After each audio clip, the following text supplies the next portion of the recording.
17.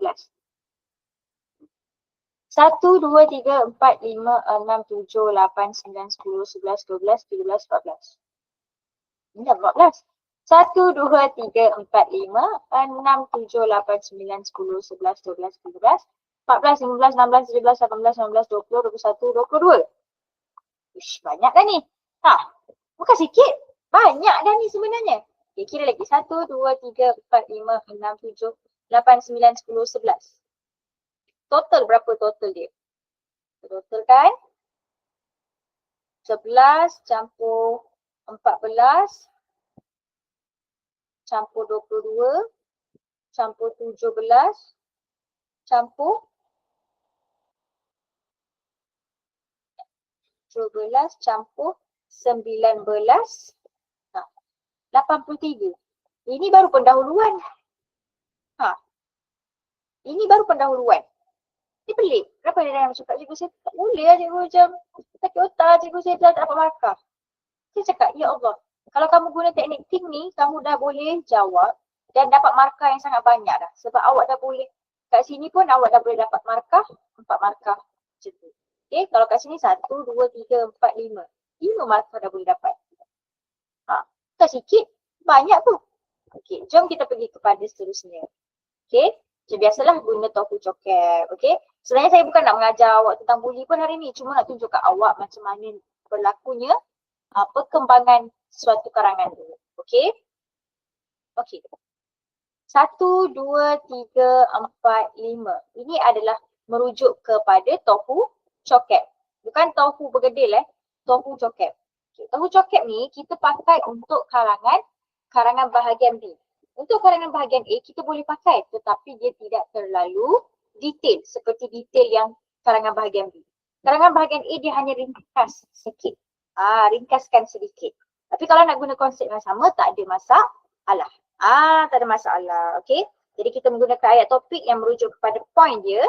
Huraian merujuk kepada apa yang nak dihuraikan. Contoh merujuk pada contoh. Dan ayat keempat merujuk pada ayat kesan. Dan ayat penegas. Macam tu. Okey.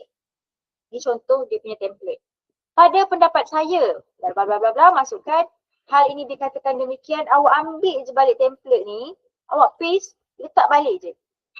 Letak balik je apa yang awak letak. Contoh, pada pendapat saya, punca-punca, ambil topik dia, dia punya dia punya kehendak soalan, punca-punca buli ialah kekurangan didikan agama.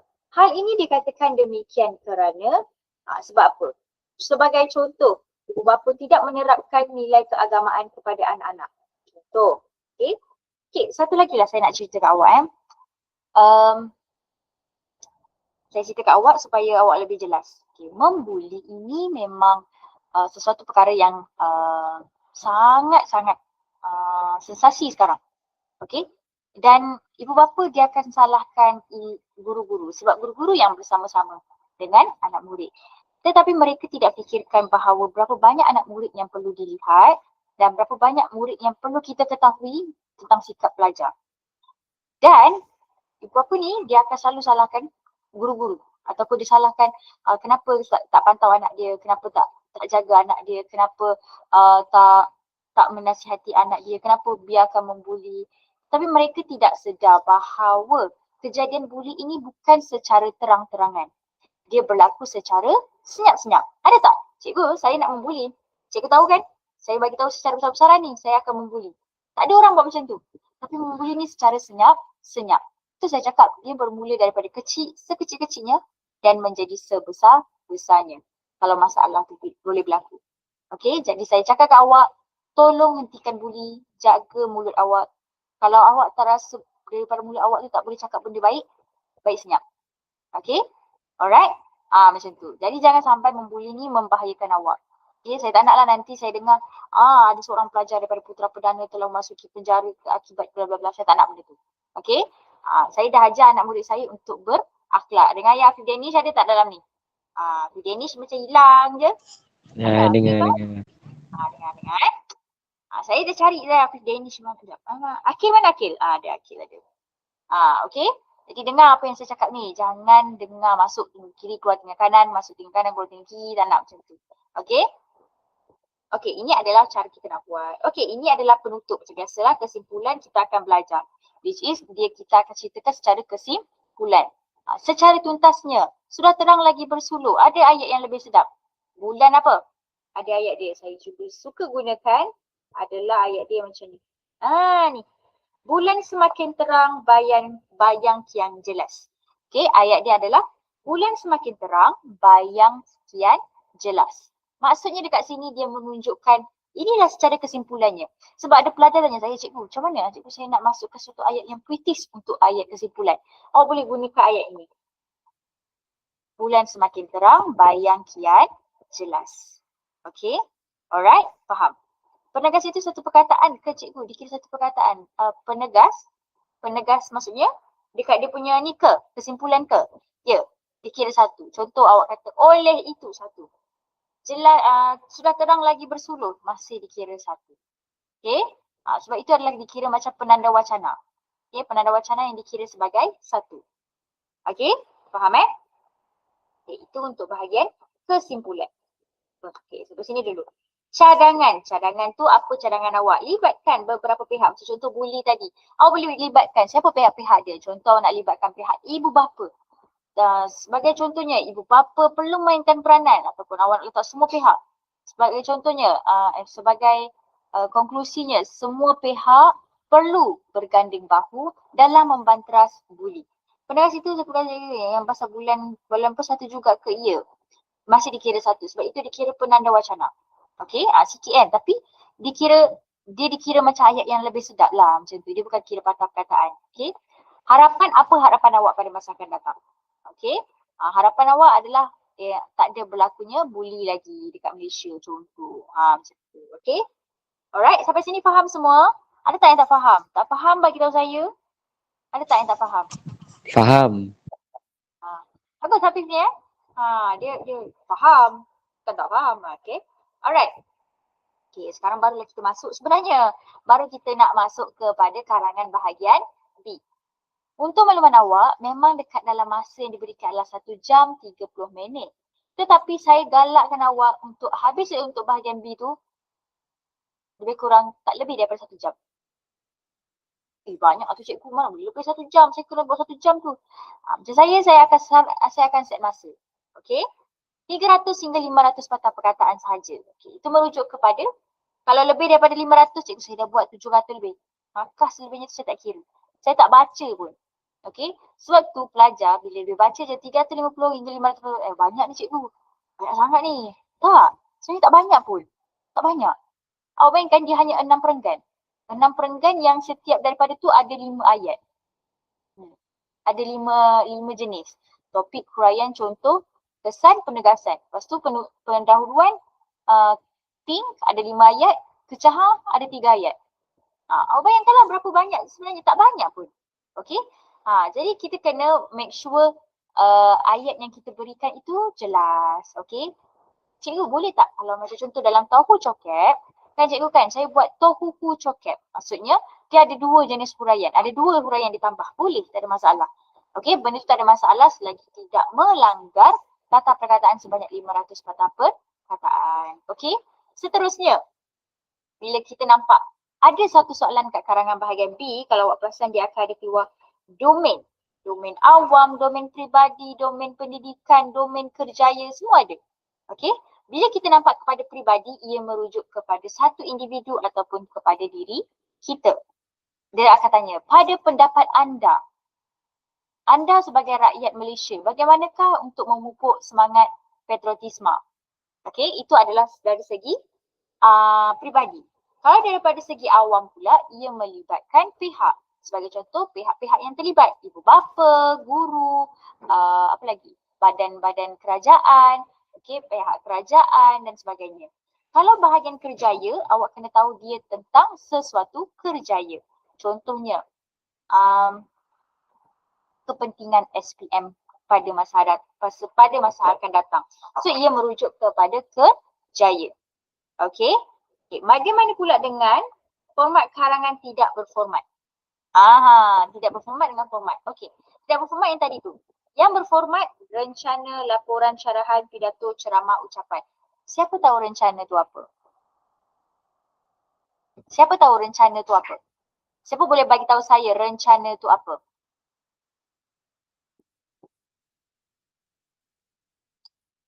Cepat. Rencana tu apa? Dialog ke? Pernah buat tak rencana? Kalau keluar masa exam kan? Kalau keluar masa exam macam ni, awak boleh jawab tak?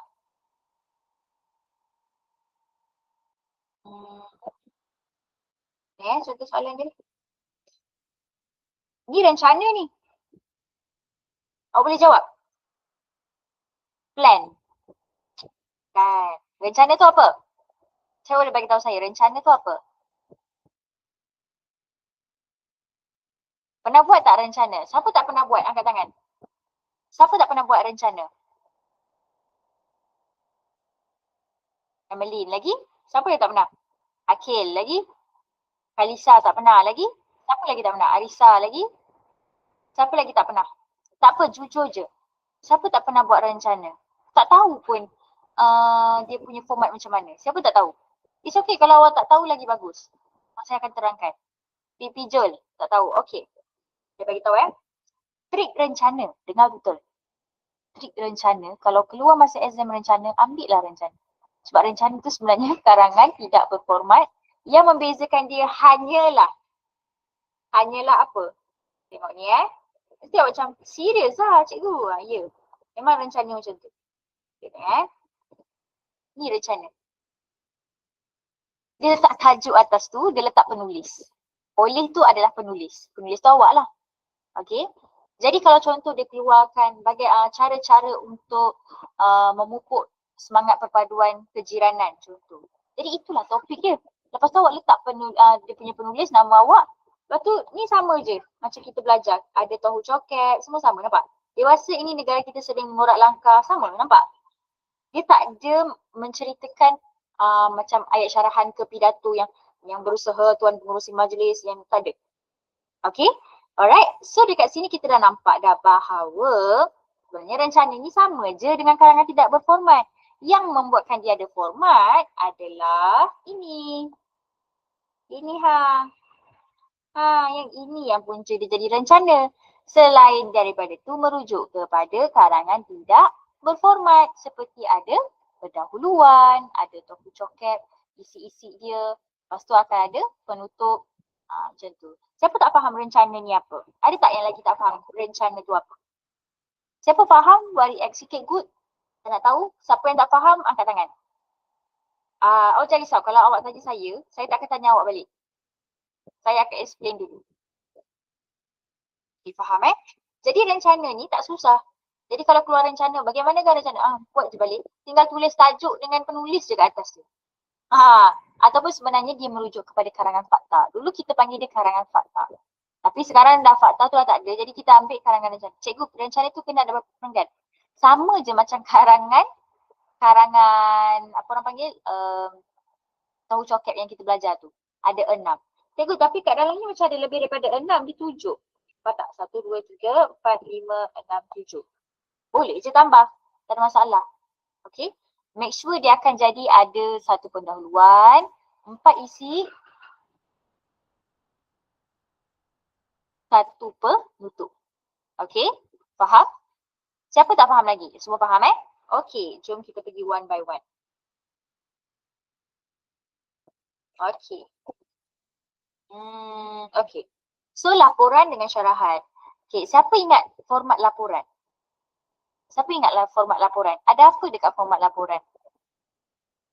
Akan ada tajuk, lepas tu siapa bilangan dia sebagai setiausaha ke apa ke, bagi tahu kat dalam. Kalau syarahan, dia punya konsep pun sama. Dia ada format dia. Jadi itu merujuk kepada format dia. Okay. Jom kita tengok satu demi satu. Okay. Karangan A, respon terhad satu soalan. Akan ada biasa, surat rasmi, resume, email. Okay, dia akan ada 4. Okay, dia akan ada 4. Tapi cikgu, macam mana boleh karangan bahagian A ada surat kiriman rasmi? Macam mana boleh? Okay, dia boleh jadi sebab dia hanya 200 patah perkataan. 150 hingga 200 patah perkataan. Jadi dia boleh. Okay. Kalau kat karangan bahagian B, karangan tidak berformat dan format. Maksudnya dia ada juga karangan format, ada yang tidak format. Okay. So total markah adalah 100. Oh cikgu, kalau saya dapat contoh saya dapat 100 tapi saya tak datang ujian betul-betul, dapat jugalah kan. Sebab saya dah 100 dah dekat ujian ni, tak boleh. Okay. Sebab ujian betul-betul adalah markahnya, saya 30 markah. 30 ke 20 markah, saya tak pasti. Yang mampu memberikan awak markah. Kalau contoh, awak kat sini dah 100, sana tiba-tiba 70, yang ni 60, tiba-tiba yang awak tak datang ujian betul-betul. Dapat C. Sebab 30 markah. So, bayangkanlah awak punya satu kertas tu pun awak dah tak boleh jawab 100%. Ada yang 60, ada 50, ada yang 49. Tiba-tiba ujian betul-betul pun tak datang. Boleh gagal. Terus macam tu. Okay. Tak naklah macam tu. Okay. Kita buat yang terbaik. Alright. Okay. Next. Jumlah karangan. Nah, tadi ada pelajaran saya. Cikgu berapa perenggan? Berapa perenggan? 5 ke 6 perenggan. 1 pendahuluan, 3 atau 4 isi, ataupun 5 isi, 1 penutup. Jadi macam mana kita nak membahagikan? Kita buat setiap 5 perenggan, hanya 1 perenggan adalah 100 patah perkataan. Okey, kalau 6 perenggan dia akan jadi 83 patah perkataan. Macam tu. So ini adalah markah dia. Kalau dalam karangan bahagian B awak dapat 70, tu cemerlang lah. Tapi kalau 49 di dalam kategori baik tapi sebenarnya membahayakan sebab selepasnya itu adalah kurang memuaskan. Okey? Nampak tak? Bahaya ke tak bahaya? Memuaskan, lepas tu tiba-tiba kurang memuaskan. So jadi jaga-jaga. Jangan sampai kurang daripada 40. Okey, lebih daripada 40. Kalau boleh 60 ke, okey, 79 tu okey. Alright, 70 okey. Okey, seterusnya. Akan ada ayat isi pertama, ayat 1, ayat huraian 2, ayat huraian 3 dan penegasan. Okey, jadi bila merujuk kepada kat sini kan, ini sebenarnya awak tahu tak ni apa? Ini perenggan isi ni kita panggil apa? Dalam teknik apa? Apa yang saya pernah ajar kat awak sebelum ni? Kalau dekat perenggan isi dia teknik apa? Tahu coket. Betul ke tahu coket? Oh tengok Topik. Huraian. Contoh. Kesan. Penegasan. Nampak?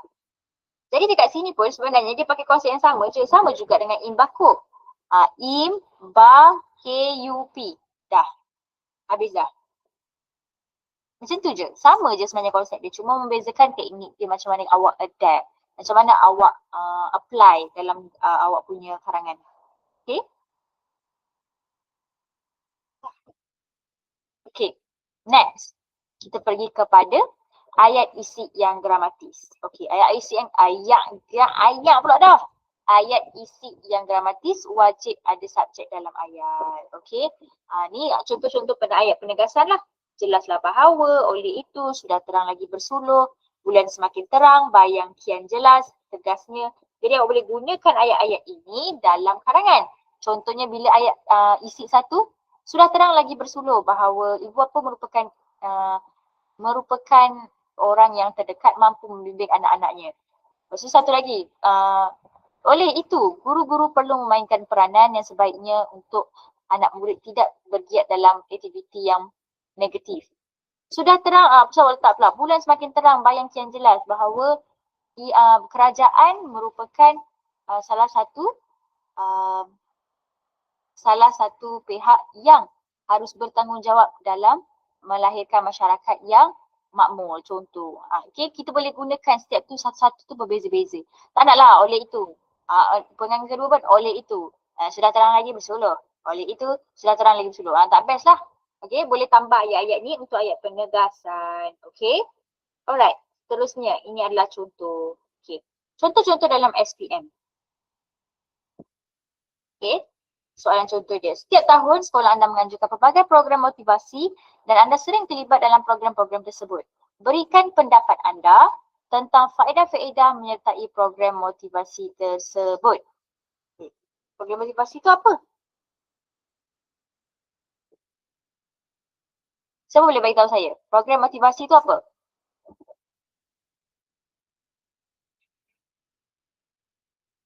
Hello, ada orang tak? Program motivasi itu apa?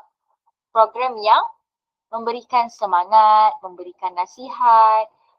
Okey, jadi itu adalah motivasi. Okey. Ini contoh-contoh soalan SPM. Okey, ini karangan yang tidak berformat lah selalunya. Dia jarang ada kat sini. Okey, jom kita pergi next. Ini pun sama je. Okey. Ini saya cakap tadi. Domain peribadi melibatkan diri anda berinteraksi dengan keluarga, kawan, jiran dan masyarakat sekeliling. Awam melibatkan masyarakat, pelbagai pihak, berurusan dengan aktiviti sosial, perkhidmatan, awam, badan pentadbiran. Okey, sekarang saya tanya awak pada pendapat anda, ini domain apa Pada pendapat anda, sebagai masyarakat yang makmur,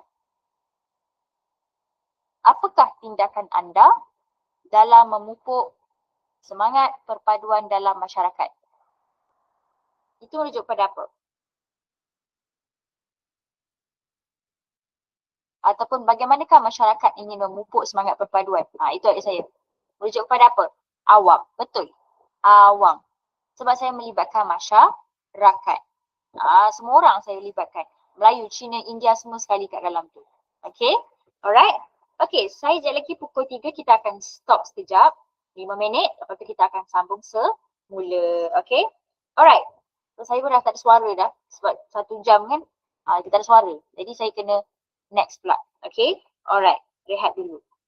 Okay, seterusnya. Berikan pendapat anda. Apakah pendapat anda? Okay, ini merujuk kepada yang lebih spesifik. Okay? Dia nak lebih spesifik. Janganlah bagi ayat tu tak spesifik. Kena bagi spesifik. Okay? Dan memperlihatkan dan menceritakan sesuatu dengan panjang lebar dan terperinci. Ini saya cakap jawab lah. Okay? Kena cerita lebih dalam, lebih penerangan. Sebab 350 ini awak kena huraikan secara detail. Apa yang dia nak? Apa yang dia minta? Bagi je. Macam tu. Terangkan secara lebih detail. Macam tu. Okay? Alright. Okey, ni rencana. Okey, jom kita tengok satu demi satu contoh-contoh karangan. Okey. Ni kata kunci popular yang ditanya dalam soalan karangan B. Berikan kemaslahatan masyarakat hidup muafakat membawa berkat. Contoh. Itu merujuk kepada apa? Kemaslahatan merujuk kepada apa? Faedah. Okey, samalah faedah, manfaat, sama. Okey. Maksudnya dia mendatangkan kebaikan. Kebaikan kita menjaga hubungan sebagai jiran. Itu merujuk kepada kemaslahatan. Okey, seterusnya. Langkah cara usaha kaedah inisiatif.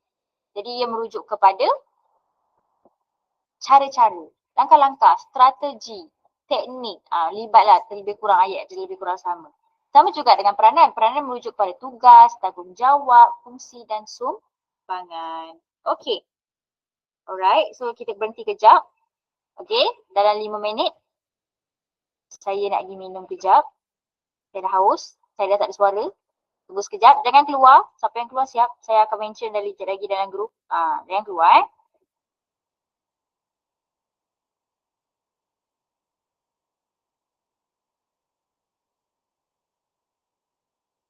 Hello, siapa cakap keluar? Saya tak suruh keluar, saya suruh rehat. Wah. Rehat kejap, saya ambil air kejap.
Oh, saya tak buka mic. Sorry. Ya Allah, berapa lama saya bijak sangat. Okey. Panggilkan kawan lain untuk masuk. Okey, masuk untuk kelas kita ni. Dah boleh masuk Pijol mana Pijol? Mana Pijol? Mana Pijol? Ada Pijol. Afif ada Afif. Akil, Emeline, Arisa, Talisa. Ada Batrisha mana Batrisha? Batrisha tak ada pun. Mana Batrisha? Batrisha, oh Batrisha. Sorry, Batrisha. Okey. Batrisha ke Pijol? Batrisha ni lelaki ke perempuan ni? Salah, bukan? Okey. Ada pening pada saya. Okey, alright. Okey, jadi bila kita tengok dekat dalam ni, okey, kita nampak tengok petikan akhbar di atas menerangkan beberapa aspek yang perlu diberikan perhatian oleh pelancong semasa makan angin. Walaupun aktiviti ini menyeronokkan, pelancong mestilah bijak merancang percutian. Okey, kita baca dalam petikan dia. Ketika melancong, kesihatan perjalanan dan keselamatan ialah perkara yang penting dan perlu diberikan perhatian ketika merangka program percutian. Hampir semua orang boleh pergi melancong kerana ia terdapat tambang yang murah, pakej pelancongan menarik serta pendapatan yang lebih tinggi.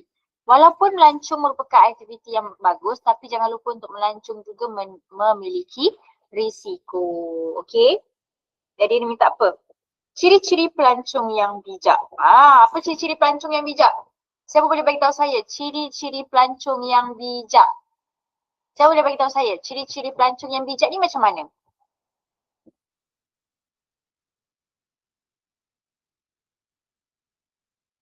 Cepat. Ciri-ciri pelancong yang bijak ni macam mana?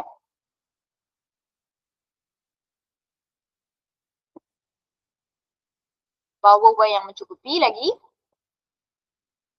Perkara paling penting ni kalau awak tak tengok ni. Apa dia? Sediakan payung sebelum hujan. Ya, betul. Okey. Tapi apa dia? Dia dah betul dah tapi kena sikit lagi. Apa dia? Kalau kita pergi melancong. Selalunya.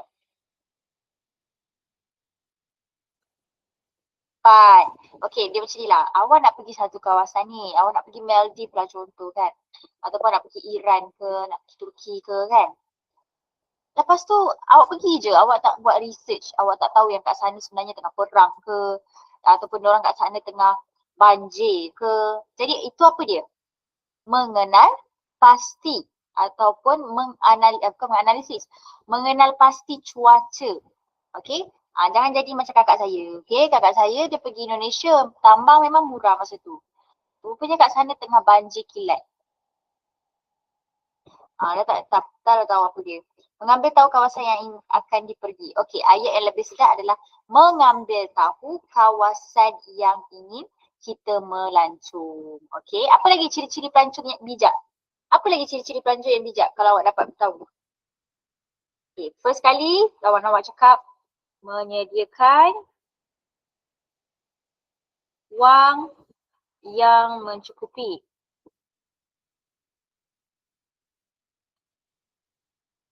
Seterusnya, bijak menguruskan bajet. Okey. Lagi, mengambil tahu ataupun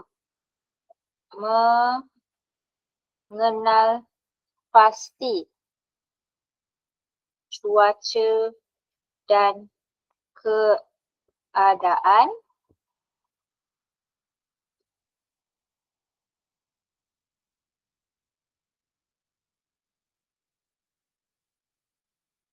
mengambil tahu atau mengenal pasti cuaca di kawasan yang ingin kita pergi. Di kawasan yang kita melancong. Okey, dah 3. Lagi satu apa dia? Bijak menguruskan bajet, merancang perjalanan. Dia sama macam satu isu lah. Ada orang cakap kalau kita pergi umrah, pergi sendiri lagi murah. Tetapi kita ni bukan orang yang awak kena ingat. Orang yang pergi umrah tu ramai. Jadi kalau awak rasa macam awak tak apalah duit aku pergi sana murah je tiket pergi sana. Pergi sana baru berapa ribu contoh. Tapi sebenarnya bila kita pergi dengan agensi, mereka dah tahu, diorang dah plan. Diorang dah tahu bajet awak berapa, awak boleh duduk mana, tempat tinggal kat mana, kedai halal kat mana. Ni kalau awak pergi sana tak tahu apa-apa, buta-buta pergi, tiba-tiba awak tahu sebenarnya kat sana tak ada halal. Contoh kan. So susah. Jadi kita kena tahu tentang menyediakan wang yang mencukupi, bijak menguruskan bajet, mengambil tahu kawasan yang ingin dipergi, merancang perjalanan. Okay. So kita ada 4. Okay. So ini merujuk kepada karangan apa? Siapa boleh bagi tahu saya ini karangan apa? Karangan apakah ini? Karangan berformat ke tidak berformat? Siapa boleh bagi tahu saya? Ini karangan berformat ke tidak berformat?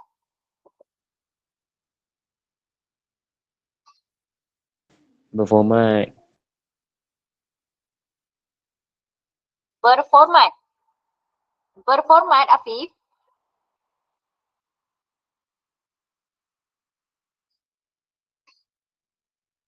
Tidak berformat. Sebab apa sebab saya cakap di karangan tidak berformat?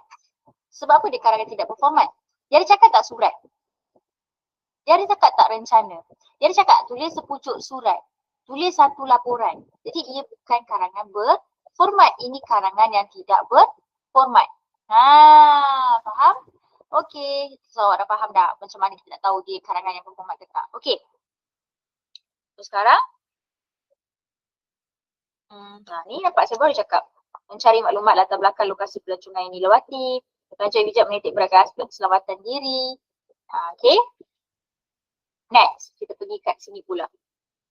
Baca domain awam. Awam tentang masyarakat. Malaysia merupakan sebuah negara yang mengambil atau yang mengamalkan prinsip baik-baik dengan semua negara. Hubungan luar dan sumbangan Malaysia dengan negara serantau dapat memberikan manfaat kepada Malaysia dalam pelbagai bidang, termasuklah politik, ekonomi, sosial. Oleh sebab itu, Malaysia telah menyertai Persatuan Negara-Negara Asia Tenggara, ASEAN yang kini dianggotai oleh 11 buah negara di Asia Tenggara.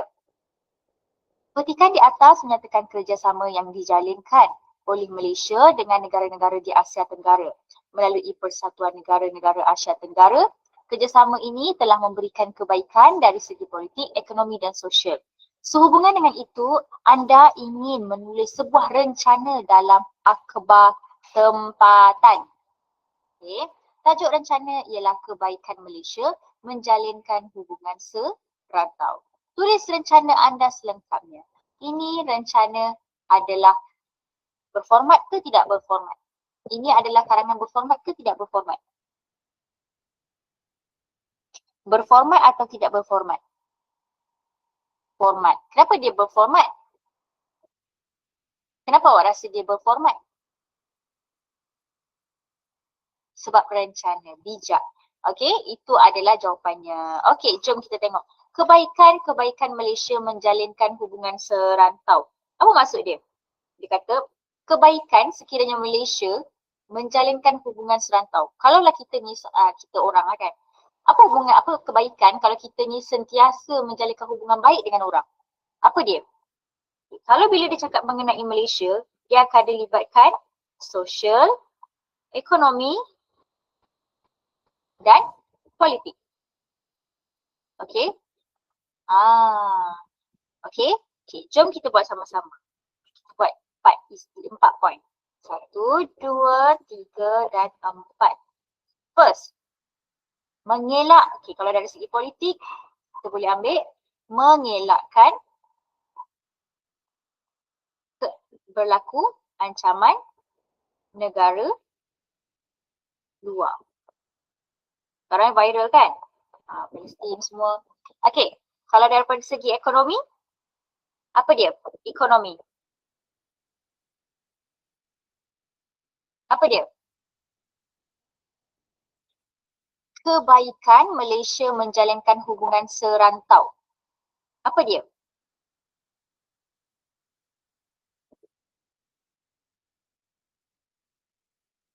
Dapat menarik apa? Kebaikan. Okey, kebaikan Malaysia menjalinkan hubungan serantau. kebaikan, Malaysia menjalinkan hubungan serantau pada aspek ekonomi. Apa dia?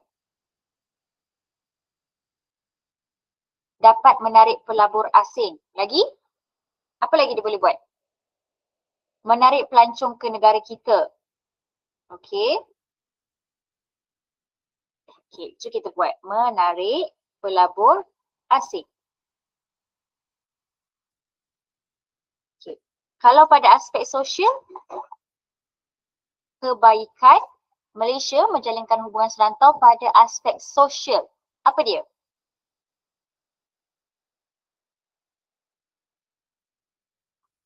Apa dia? Kalau daripada aspek sosial, kita nak libatkan tiga-tiga ni. Politik ada, ekonomi ada, sosial pun ada. Apa dia?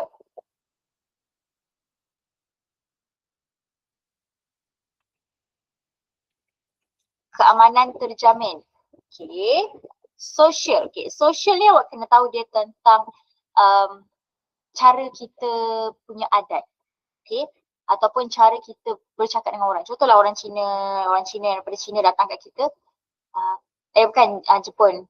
Dia cakap apa? Apa yang bahasa Cina? Selamat datang, saya lupa. Orang Thailand lah. Sawadikap kan, kita cakap sawadikap. Lepas tu dia pun cakap kat kita, takkan kita sawadikap, bagi salam elok. Takkan kita dah cakap macam tu, betul. Jadi sosial ini melibatkan perkauman dan apa dia? Ni hao. Boleh. Okay, perkauman boleh. Okay, dia dapat apa? Memberikan dapat mengetahui tentang budaya kaum lain. Okay, tentang budaya kaum. Okay, jadi sosial yang awak boleh kaitkan adalah dapat apa? Meningkatkan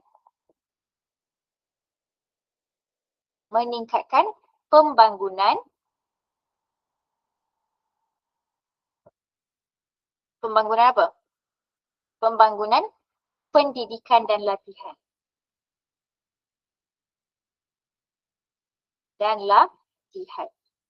Sebab apa saya cakap macam ni? Bila kita mengadaptasikan ataupun memberikan layanan yang baik kepada orang, orang akan rasa macam, contoh awak mempelajari bidang game. So orang Cina nak belajar dengan awak. Dan disebabkan awak punya sikap perkauman ni bagus, jadi ia dapat meningkatkan pembangunan pendidikan dan juga latihan. Macam tu. Okey, apa lagi yang ada? Politik dah, ekonomi dah, sosial dah. Nak tambah apa? Ekonomi satu lagi. Apa dia ekonomi satu lagi yang awak boleh katakan? Apa dia? Meningkatkan apa? Perdagangan. Okey, meningkatkan perdagangan. Sebab apa saya cakap meningkatkan perdagangan? Kalau Malaysia dah buat macam aktiviti melancong kan. Kalau awak datang ke Malaysia, awak datang ke sini, awak boleh datang tengok sini. Dalam masa yang sama mereka akan beli barang kita. Jadi itulah yang membuatkan kita meningkatkan perdagangan. Okey? Dapat meningkatkan perdagangan tu macam mana? Meningkatkan aliran masuk wang ke dalam negara kita. Betul? Betul. Okey? Betul. Benda tu betul. Okey? Sebab tu kita takut sangat kalau duit mata wang kita jatuh kan. Sebab kalau pelancong kurang, dia boleh jatuh juga. Okey? Jadi kalau boleh kita nak meningkatkan perdagangan, okey, meningkatkan perdagangan dengan membawa pelancong-pelancong datang tengok kita. Lepas tu diorang pun akan beli barang kita. Sebab duit kita kan macam, kalau dengan diorang kan macam contohlah orang US kan. Dia tambah RM4. Kalau kita RM1, dia RM4.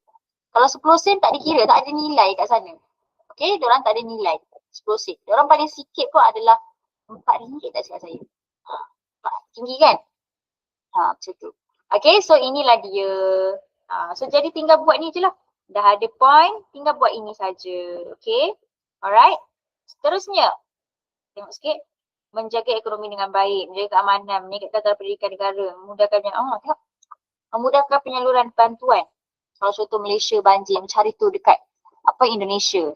Kan, diorang ada masalah politik kot saya rasa. Yang Malaysia hantar makanan menggunakan Grab, hantar ke Indonesia. Macam tu. Okay. Alright. Okay. Seterusnya. Karangan respon terbuka. Habislah. Ini karangan format ke tak berformat? Tengok dulu kehendak soalan dia minta apa. Apa dia minta? Karangan kehendak soalan dia, apa yang dia minta? Jangan tengok betul? Okay. Pengetahuan mengenal sejarah negara penting sebagai tunjang kepada pembentukan bangsa. Cerdik, pandai sering berkata bahawa sejarah ialah guru terbaik untuk mendidik manusia menjadikan sesuatu yang lalu sebagai teladan atau sempadan. Sejarah ialah kebiasaan silam yang boleh dimanfaatkan untuk membina masa hadapan. Oleh itu, mengenali sejarah negara memberikan impak besar khususnya pada generasi muda. Petikan akhbar, ini petikan akhbar, dia akan menyatakan bahawa pengetahuan sejarah amat penting dalam kehidupan seseorang. Sempena bulan kemerdekaan peringkat sekolah anda selaku pengurusi Persatuan Sejarah. Ingat pengurusi bukannya cikgu.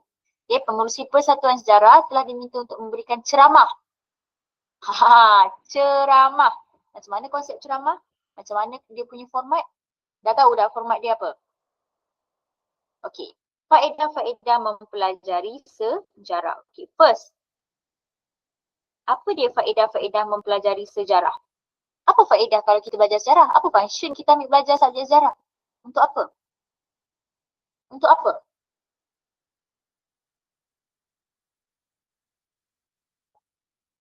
Apakah faedah-faedah mempelajari subjek sejarah ataupun mempelajari sejarah?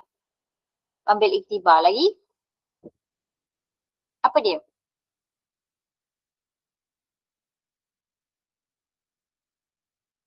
Mengetahui asal-usul bangsa pun boleh. Okey. Apa lagi yang boleh? Memupuk semangat patriotisme, mengembangkan pemikiran kritikal, banyak sebenarnya. Okey, satu first saya cakap memupuk semangat patriotisme. Macam Agi hidup Agi ngelaban. Apa itu maksud dia? Agi hidup Agi ngelaban. Siapa tahu? Agi hidup Agi ngelaban. Siapa tahu? Takkan tak tahu. Maksud Agi hidup Agi ngelaban tu. Dekat sejarah punya buku teks tu ada cakap. Apa dia?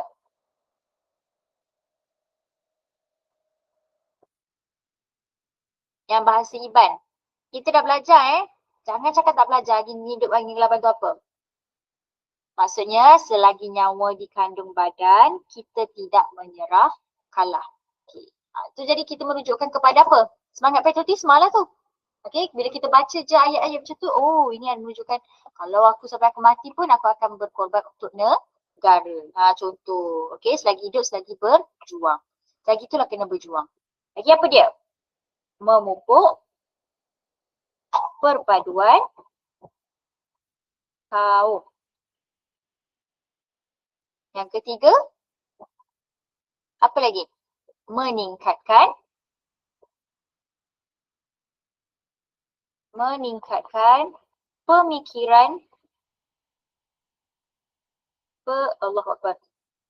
pemikiran kritikal. Satu lagi, saya nak satu lagi. Siapa-siapa bagi tahu saya? Saya je bagi dia tadi ni. Apa satu lagi? Meningkatkan ilmu pengetahuan. Boleh. Mestilah boleh. Okey, meningkatkan ilmu pengetahuan. Macam tu je. Apa function kita ambil sejarah? Takkanlah saya ambil sejarah sebab saya nak ambil SPM, nak lulus je. Macam ni saya ketuk. Sejarah ni kalau awak nak tahu kenapa kita kena ambil sejarah, first kali sebab kita kena tahu dulu kita tak merdeka. Ya, mengetahui perjuangan orang terdahulu. Betul, tokoh-tokoh terdahulu. Okay. Lepas tu awak kena tahu juga kenapa kita kena ambil sejarah dan kenapa kita dikira kalau orang tak lulus sejarah, dia tak lulus SPM. Kenapa? Sebab ia adalah satu perkara yang ditegaskan oleh Malaysia. Yang mana kita kena tahu tentang Malaysia. Faham tak? Jadi awak kena tahu tentang bahawa sejarah ni boleh memupuk perpaduan kaum, bangsa, agama. Awak tengok, kita Malaysia je yang ada 3 kaum. Orang lain semuanya jenis 1, 2 kan. Ada yang kalau luar negara ada yang bergaduh antara kulit hitam dan kulit putih dan sebagainya. Tapi dekat kita kat sini kat Malaysia kita bergabung. bergabung bangsa, ada agama berbeza pun mesti masih boleh kawan. Macam tu. Meningkatkan pemikiran kritikal. Apa maksud dia meningkatkan pemikiran kritikal tu? Dekat sini awak boleh menganalisis. Okey, menganalisis ataupun menilai satu fakta yang akibat daripada peristiwa tersebut.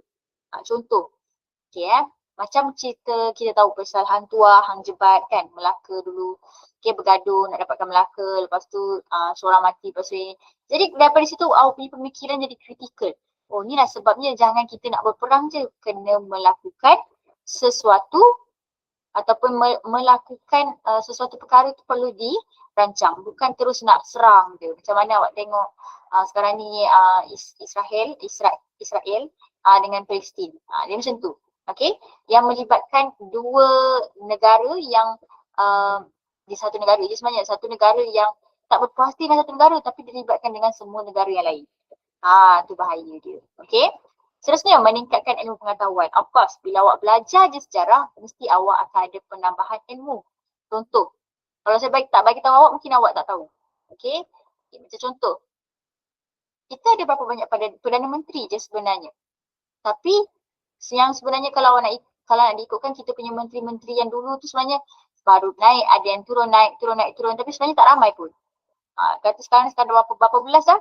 Berapa banyak dah menteri kita? Berapakah bilangan menteri pendidikan? Berapakah bilangan menteri, Perdana Menteri di Malaysia? Berapa? Ni saya tanya pun tak dapat jawab. Macam mana tu? Ni semangat cinta patriotisme. Cuba bagi tahu saya, berapa ramai Perdana Menteri kita pernah menjadi Perdana Menteri? Berapa ramai?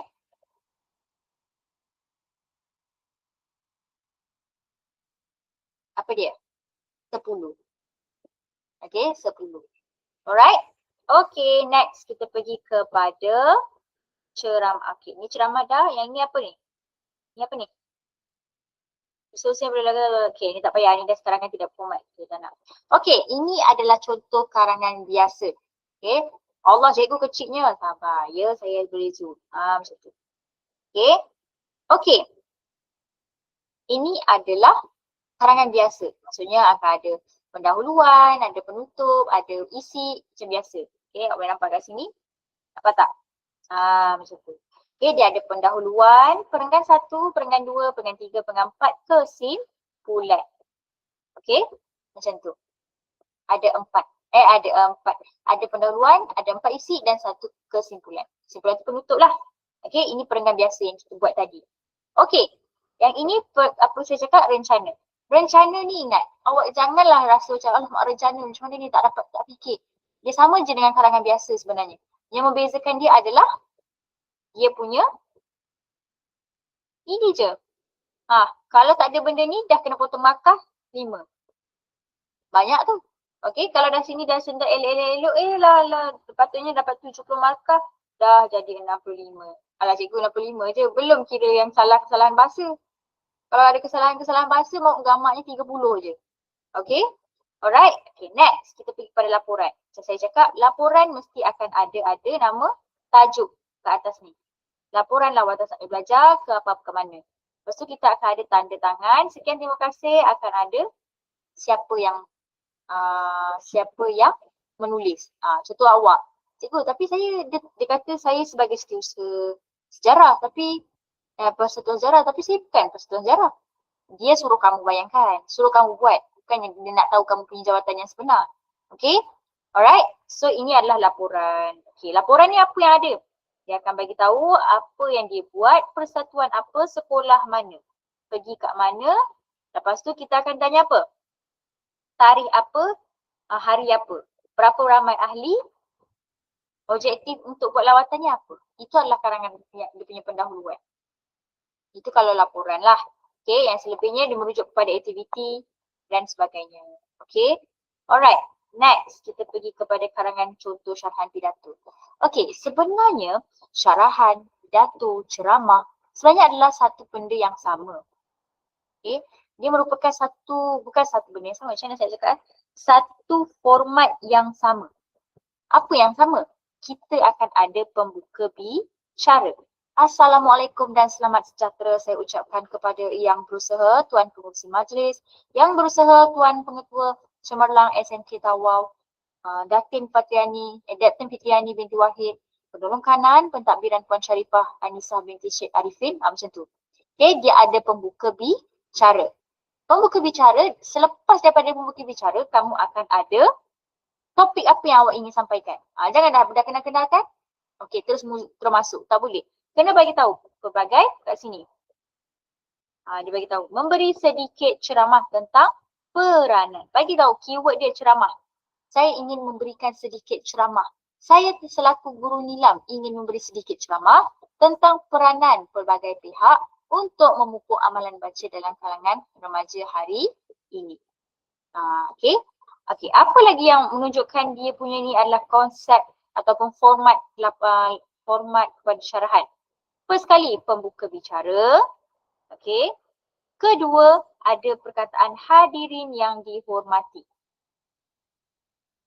Yang ketiga kat sini lagi sekali. Selepas dua perenggan akan ada lagi. Hadirin yang dimuliakan. Para hadirin hadirat sekalian. Okey. Dan last kali mesti akan ada kesimpulan. Itu saja. Tak ada tantangan ke apa. Okey. Itu adalah format-format syarahan. Ataupun pidato ataupun ceramah. Okey. Tazkirah tak pernah lagi lah pula keluar masa exam. Tak ada pula cakap tazkirah ke motivasi ke, tak ada. Okey. Jadi kalau yang merujuk kepada syarahan, pidato ataupun ceramah, tengok dekat sini. Okey. Alright. Ibu lab tak? Tak ibu lab pula ni. Okey. Alright. So kita tengok dia punya konsep sama je. Dia punya format sama. Okey. Next. Kita pergi kepada ini contoh. Okey. Sekarang ni saya bagi awak task. Next class saya nak check. Ini adalah task dia. Next class saya nak check. Okay. Saya ulang. Next class saya nak check. Lagi-lagi Afiq Danish, Kalisah, Akil, Arisa, Amalin. Saya nak. Yang lain pun kena juga. Cuma yang 5 tu dalam list saya. Jadi kena buat. Ya? Boleh ya? Afiq? Ada InsyaAllah, insyaAllah. Ya Allah. Apa insyaAllah? Apa insyaAllah? Yang kerja cikgu bagi last tu cikgu. Mana? Mana? Mana ke minggu lepas? Allah, cikgu hilang. Hilang? Apa yang boleh hilangnya? Saya bagi dalam online ya, bukan fizikal. Fi, bawa main-main dengan saya. Mana? Kerja minggu lepas tak siap. Terima kasih Arisa ingatkan. Bella, nanti sekejap lagi Arisa kena ni dalam grup. Arisa, aku bagi tahu Tak payah bagi tahu lah kali. Cikgu dah tak ingat dah tadi.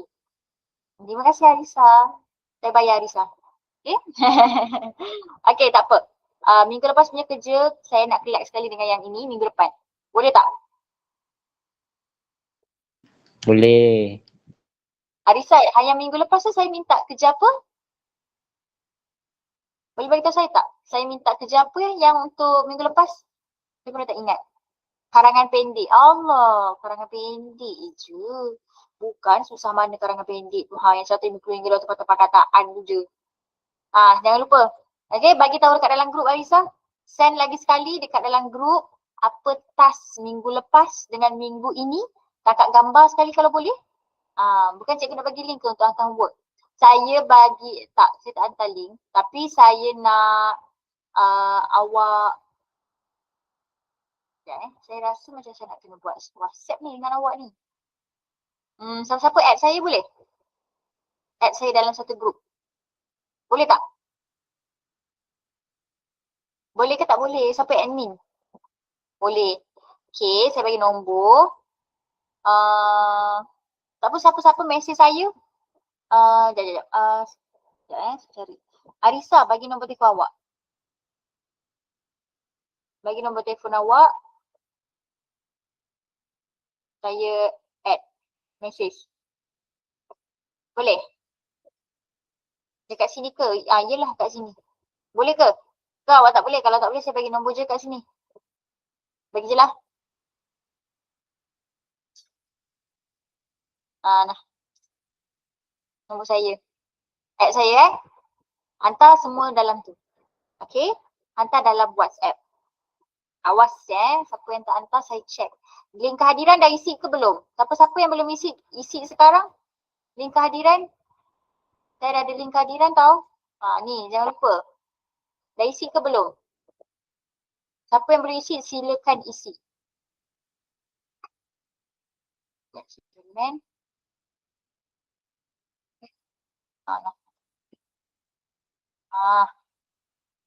Sila isi link kehadiran. Okay? Isi sekarang. Arisa tolong add saya. Terima kasih.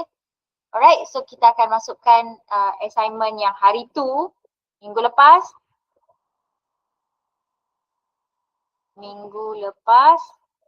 Karangan pendek. Yang hari ni, karangan bahagian B. Okay, so minggu ini punya task ada 2 lah, 1 je lah. Yang ni 1 je. Kena 2? Kena 3? Afif nak 1, 2 ke 3?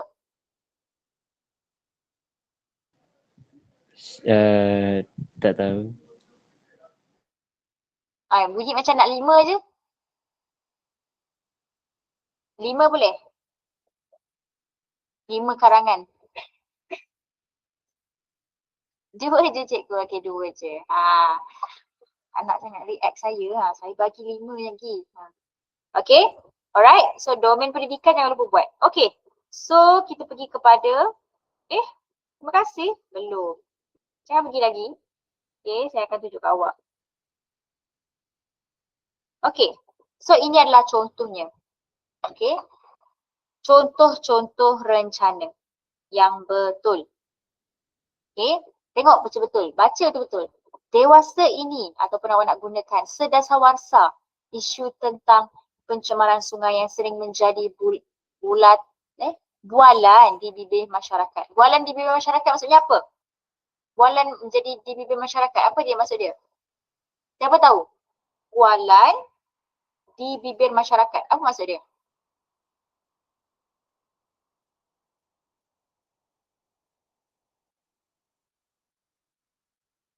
Apa maksud dia? Menjadi bualan di bibir masyarakat. Cepat. Takkan tak tahu maksud dia. Gosip. Topik panas. Wow, ini geng-geng gosip yang balas ni. Okey, betul. Okey. Jadi kalau macam ni, inilah rencana. Sama je dengan karangan fakta. Sama je.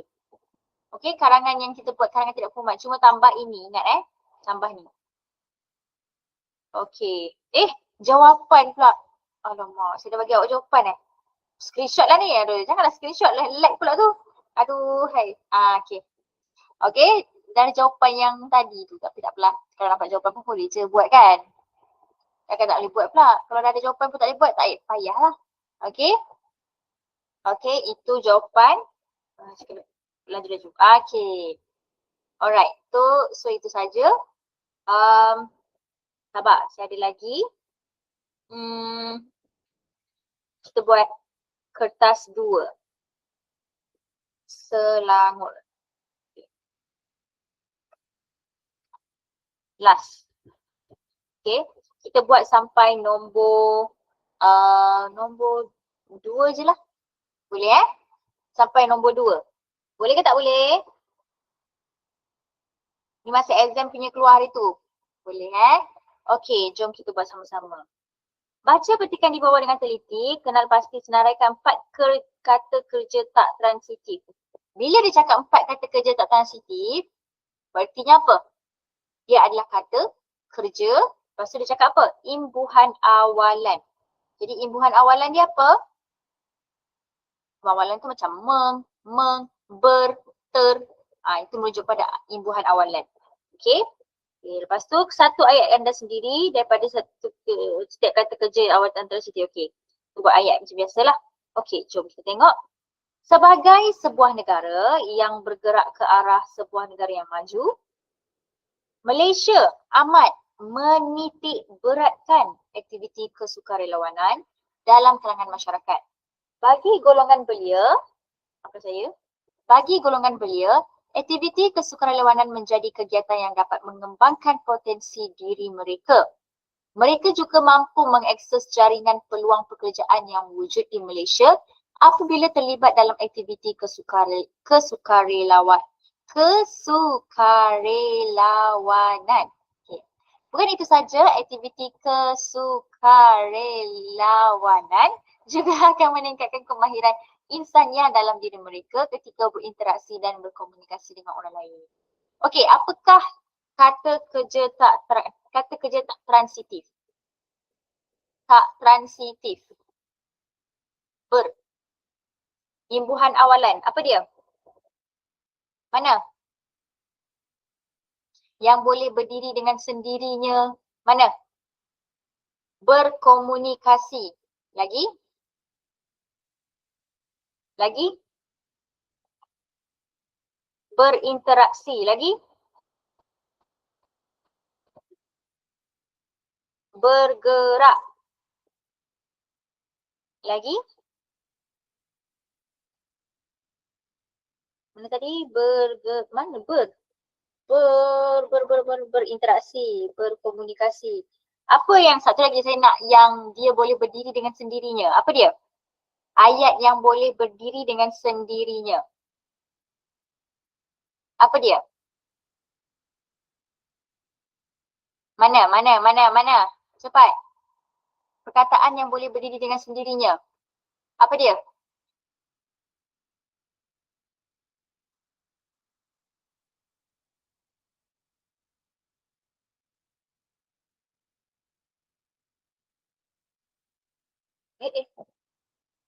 Mana? Jawapan dia, mana? Mana yang boleh berdiri dengan sendirinya? Takkan dah lupa. Kata kerja tak transitif. Mana?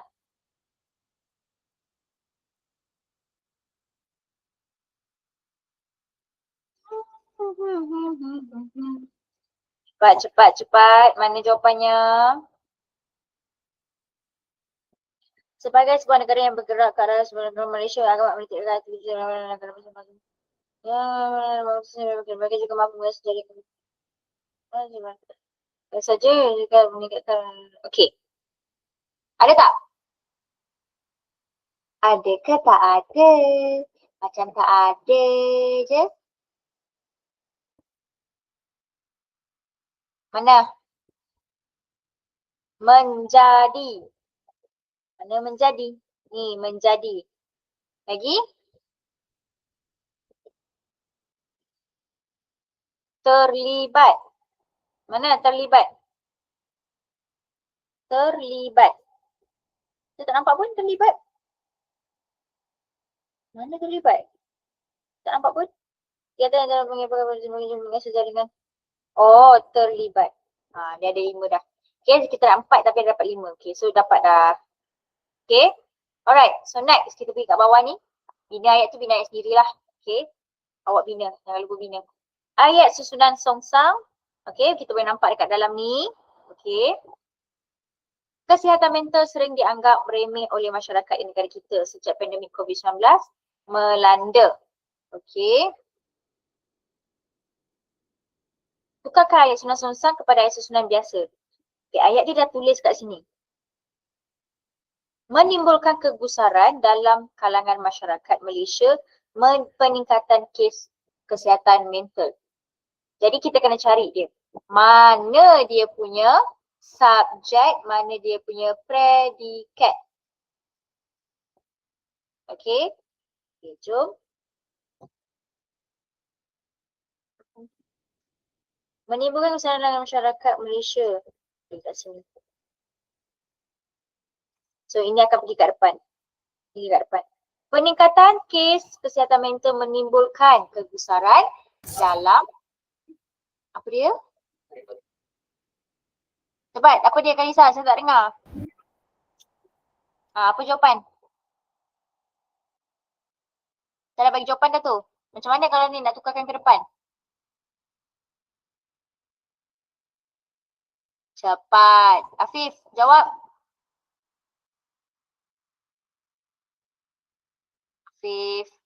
Afif. Ya. Jawab. Yang menimbulkan tu Tukarkan ayat tu kepada ayat susunan biasa. Sekejap Saya dah dash dah kat situ. Afif tinggal naikkan je Hafiz. Hafiz pula. Afif. Sahabat you tak nampak apa-apa ni.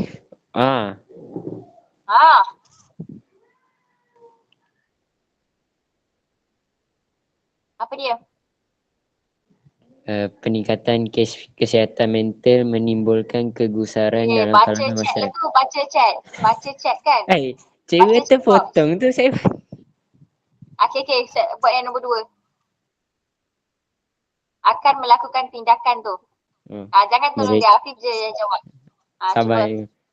Mereka yang mengalami kesihatan mental akan melakukan tindakan berisiko di luar kawalan. Ya, bijak. Bagus. Okay. Asyik, baik dapat jawab. Okay, so tukarkan. Mereka ni kat depan. Mereka yang mengalami mereka yang akan mengalami kesihatan mental akan melakukan tindakan berisiko di luar kawalan. Okay, satu lagi. Peningkatan kes kesihatan mental menimbulkan kegusaran dalam kalangan masyarakat Malaysia. Okay, nombor 3. Saya nak Arisa, bantu saya. Boleh? Nombor 3. Perlu dihapuskan stigma terhadap penyakit mental dalam kalangan masyarakat supaya penghidap kesihatan mental berani mendapatkan rawatan sewajarnya. Cepat. Apa dia? Tak apa, buka mic pun okey je. Cepat. Sekejap cikgu. Sekejap ni. Lah. Cuba. Siapa nak bantu Arisa pun boleh. Afif ke? Akil ke? Siapa lagi nak bantu? Perlu dihapuskan stigma terhadap penyakit mental. Apa dia? Ayat dia.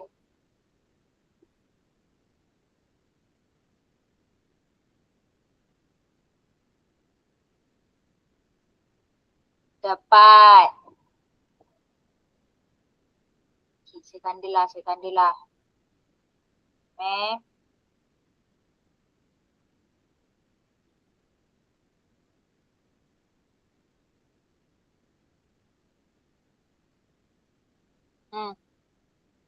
Macam mana nak masuk tu? Stigma terhadap penyakit mental perlu dihapuskan dalam kalangan masyarakat supaya penghidap kesihatan mental berani mendapatkan rawatan sewajarnya. Okey, jelas? Jelas Sekejap, last. Kesalahan bahasa. Jom kita tengok. Okey, apakah kesalahan kat sini? Tangan ni nomofobia. Nomofobia ni apa? Siapa tahu nomofobia? Tangan ni nomofobia. Terima kasih Kalisa. Betul. Okey. Apa itu nomofobia? Siapa tahu? Ni dah kan tak tahu apa itu nomofobia. Takut tak bermain phone kot. Lagi. Dia adalah macam satu kebimbangan yang berlebihan yang tidak dapat mengakses telefon bimbit ataupun kehilangan sumber internet. Dia macam tak boleh hidup tanpa handphone. Okay, dia tak boleh hidup macam tak boleh lah kalau aku nak persawan. Dia jadi macam tak betul. Tak boleh. Okay, inilah nomofobia. Okay, jadi kita tengok. Gunakan aplikasi kawalan masa untuk mengehad masa penggunaan peranti apabila anda telah melebihi had masa penggunaan telefon. Okay, kat sini saya dah nampak dah salah dia. Menghadkan. Maksudnya apa? Mengehadkan. Okay, selagi satu. Gunakan mod senyap untuk mengelakkan gangguan daripada notifikasi media sosial atau mesej. Okay. Tengok lagi siapa lagi yang salah. Kalisa dah jumpa. Okay. Sertai aktiviti fizikal dan lain-lain aktiviti di luar agar dapat mengurangkan kebergantungan pada telefon dan meningkatkan kesihatan. Apa dia kesalahan kat sini? Cari. Setiap ni ada satu salah. Okay. Cuba berehat dari skrin dari 1 hari pada setiap minggu. Cuba berehat dari skrin dari 1 hari pada setiap minggu demi kesejahteraan mental dan meningkatkan tumpuan kreativiti dan tidur yang lebih masa. Apa dia? Apa dia? Demi untuk Dekat tu sini. salah. Demi untuk tu salah. Mana demi untuk? Luangkan lebih banyak masa tu. Luangkan lebih banyak masa. Kenapa saya tak nampak lah? Luangkan lebih banyak masa dengan keluarga mengadakan demi untuk. Ni. Okay. Cuba berehat dari skrin 1 hari pada setiap minggu demi kesejahteraan mental dan meningkatkan tumpuan kreativiti dan tidur yang lebih berkualiti. Apa dia? Apa dia?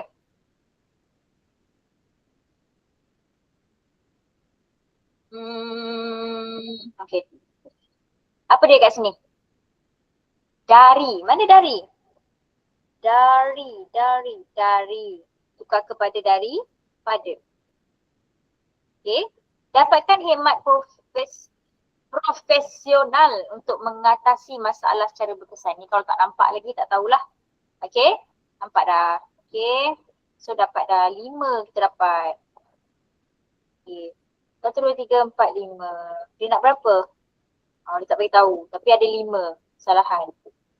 5 ke 6? 1, 2, 3, 4, 5, 6. Sorry, 6. Okay, so 6 markah. Lulus. Okay, so saya rasa ini saja untuk kelas pada hari ini. Okay, terima kasih kerana menyertai kelas saya. Okay, sebab tadi pun saya mula pun agak awal. Okay, jadi saya minta terima kasihlah kepada awak-awak yang masuk kelas saya. Jangan serik untuk masuk kelas saya. Tolong add saya dalam grup. Tolong. Okay, hantar kertas exam. Kertas exam pula kertas awak. Cikgu saya dah minta cikgu sama untuk cikgu. Okay, nanti saya minta. Nanti awak minta Okay. Alright. Okay, itu sahaja untuk kelas pada hari ini. Saya doakan awak SPM yang terbaik. Jangan pernah mengalah. Buat yang terbaik. Okay. Bye semua.